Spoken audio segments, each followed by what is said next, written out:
গত শুক্রবার 5 জুলাই ভারত পশ্চিমবঙ্গের সাউথ সিটি স্টাক্স থিয়েটার, লেক মল সহ 47টি প্রেক্ষাগৃহে মুক্তি পেয়েছে শাকিব খান অভিনীত সিনেমা তুফান।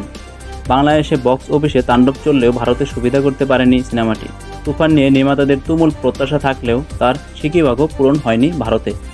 বাংলাদেশে এখনও তুফান সিনেমাটা নিয়ে যেখানে টিকিট পেতে মারামারি লেগে যাচ্ছে, সেখানে উল্টো চিত্র কলকাতার। রীতিমতো মাছি তাড়াচ্ছেন হল মালিকরা, এমন জানিয়েছেন ভারতীয় সংবাদ মাধ্যম।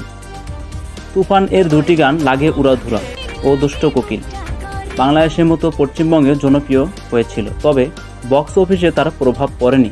ব্যবসা নিয়ে এখনও কোনো আনুষ্ঠানিক ফিগার সামনে আসেনি, তবে রিপোর্ট অনুসারে প্রথম 5 দিনে ভারতীয় তুফান ব্যবসা করেছে মাত্র 7 লাখ রুপি। তো ভিউয়ার, সিনেমাটি আপনাদের কেমন লেগেছে কমেন্ট বক্সে জানাবেন এবং চ্যানেলটি অবশ্যই সাবস্ক্রাইব করে যাবেন।